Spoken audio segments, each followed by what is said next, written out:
Today I'm going to be talking about some of my most anticipated book-to-screen adaptations that are coming up soon, or coming soon to a screen near you. I love a book adaptation, whether it's a movie or a show. I just love seeing how a book is transformed to the screen. I will say though, I also really love an original story, and there's a lot of adaptations lately. It feels like so many things are not original, and I'm really craving more original stories. But today we're talking about the adaptations because I talk about books mostly here, and I do love movies and TV a lot as well. I've done some movie and TV related content in the past as well. I always tie it back to books in some way, where I'm either recommending books based on movies or TV shows or the other way around. And I realized I've never talked about adaptations in terms of like most anticipated, which I always do for book releases. I'm always talking about my most anticipated book releases, but I thought it could be fun to start talking about books that are being adapted to the screen as well. So this will probably be something that I just start putting in my video cadence when I have a group of adaptations to talk about. Since this is the first time, I have a big list today, so let's get into it. This is going in no particular order, just things that are on my radar. First up, we have two different Frankenstein adaptations coming this year.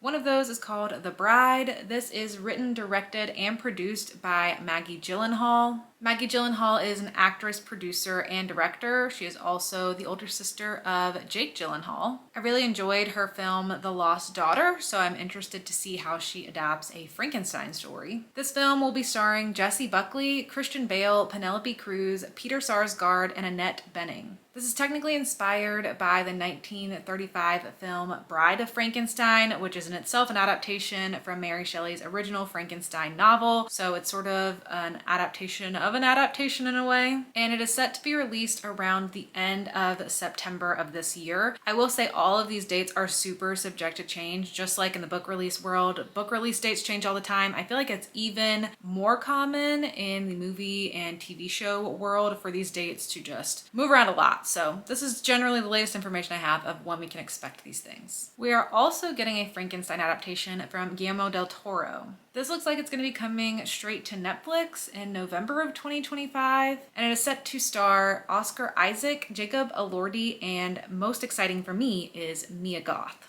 Guillermo del Toro has been talking about this project for a very long time. He has really been looking forward to adapting Frankenstein, so I'm very curious to see what he ends up doing with it. In an interview in 2016, he said, "Frankenstein to me is the pinnacle of everything, and part of me wants to do a version of it.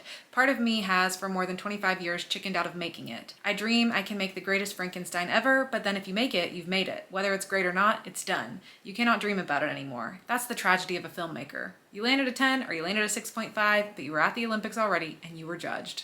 I do think this is a pretty high pressure project because Frankenstein is such a well-known story, and we're getting two Frankenstein adaptations in the same year, so people are already going to be comparing them. Either way, whether I love them or not, I'm looking forward to seeing what these adaptations look like. A very buzzy book that's being adapted is The Housemaid by Freida McFadden. We are getting a movie of this at the end of 2025. This is going to be directed by Paul Feig, and it's going to star Sydney Sweeney as Millie, the housemaid, Amanda Seyfried as Nina, Brandon Sklenar as Andrew, and Michelle Marone as Enzo. I really enjoyed the book, The Housemaid. That has been my favorite Freida McFadden book that I've read so far. This could be the start of many Freida McFadden adaptations because she is so popular now, and if this goes well, I could see a lot more of her books being brought to the screen. This is a good place to start. These are great actors to land in the film as well, so I'm really, really curious to see what this one's like. Speaking of buzzy books and popular authors, Colleen Hoover has a couple more adaptations that should be coming following It Ends With Us. I mean, I think they're still going to be coming after all of the legal drama that has been the It Ends With Us story. We're supposed to be getting an adaptation of Verity and Regretting You, and maybe even more, but those are the two that I have on my radar. Verity is set to star Dakota Johnson and Josh Hartnett, which is amazing. I really like both of those actors. I also really enjoyed Verity quite a bit. It's kind of an outlandish story, but it's a really fun one. I don't know when this film's supposed to be coming, but I believe it's owned by Amazon, so it feels like a movie that might be coming direct to Amazon. Regretting You might be coming sooner. I'm not sure. It looks like they were going to start working on this in March of 2025, so this one might be a little bit further along in the works. This is set to star Allison Williams as Morgan, McKenna Grace as Klara, Dave Franco as Jonah, Klara, and Mason Thames as Miller. I read Regretting You so long ago, I can't even remember if I liked that story or not, but it's something that I would definitely watch if it does end up coming to film.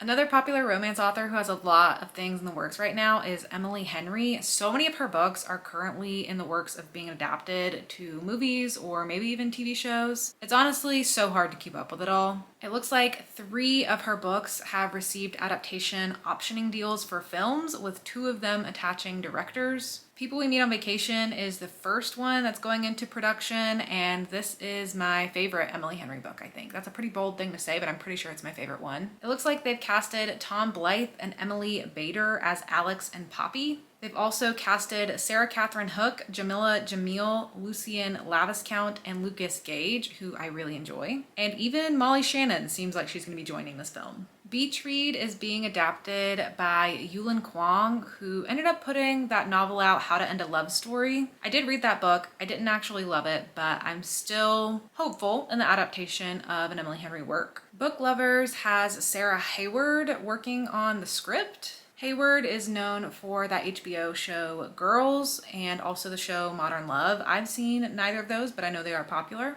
Happy Place has been optioned by Jennifer Lopez's production company. It's going to be made into a TV show at Netflix. And funny story, Emily Henry herself is working on the script for the feature film adaptation of it. The adaptation will come from Lyrical Media and Ryder Pictures Company. So a lot of ambiguous things to look forward to in the Emily Henry universe over the next, I don't know, 10 years or so.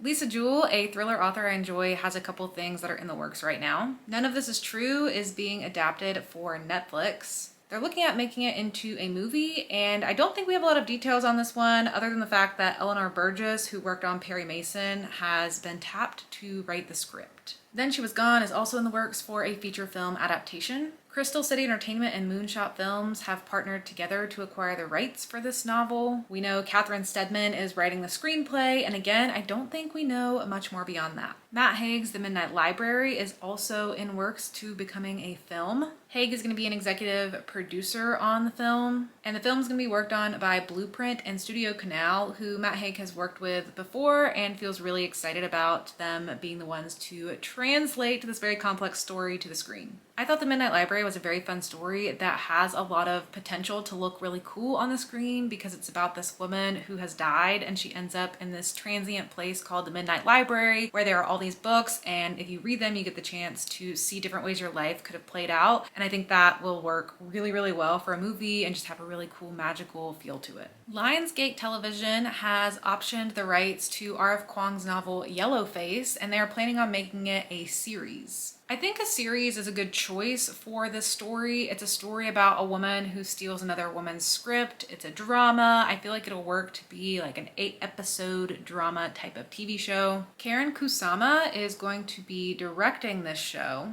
and she is best known for directing movies like The Invitation and Jennifer's Body. She's also worked on Yellow Jackets, and I love all of these things, so I think this has a lot of potential. Klara and the Sun by Kazuo Ishiguro, a dystopian sci-fi story, is being adapted into film. It will be directed by Taika Waititi, who is known for Thor Ragnarok, Jojo Rabbit, What We Do in the Shadows, and many, many more. Jenna Ortega and Amy Adams are set to star this film. We also will see Natasha Lyonne and Steve Buscemi in this movie. So they've got a great cast and a great director, so hopefully should be great. In case you don't feel like you've seen enough of the It universe from Stephen King, we are getting another rendition of it with It, Welcome to Derry.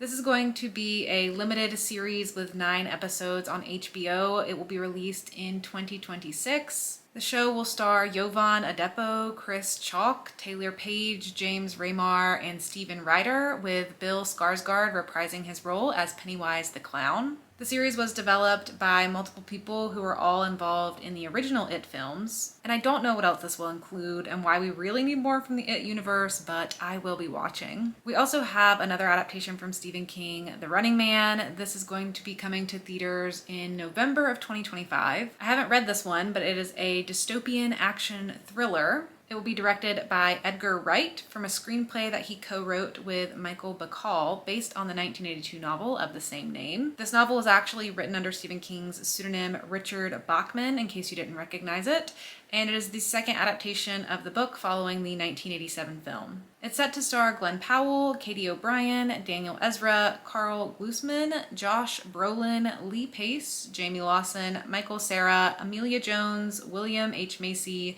David Zayas, Sean Hayes, and Coleman Domingo. Out of that list, I am most excited for Glenn Powell and Coleman Domingo. And the concept of this story is that there's a game show called The Running Man, which has people chased by murderous hunters across the world to win money. So it sounds like it'll be a fun time. I have not read this book from this author before, but I have read another one of her books, so I'm interested in seeing an adaptation of her works. That is Long Bright River by Liz Moore. This is being brought to a series on Peacock that will have 8 episodes and is set to start March 13th of 2025, so this one should be coming very soon. The series follows a Philadelphian police officer who works in a neighborhood with high drug use where a series of murders takes place, and it is set to star Amanda Seyfried as the police officer. And lastly, we have another prequel to Game of Thrones coming to TV with A Knight of the Seven Kingdoms. This is set to release on HBO in late 2025 and will consist of 6 episodes. This is based on the Tales of Dunk and Egg novellas from George R.R. Martin. Having not read those, I don't know much about that, and I also am very surprised we're getting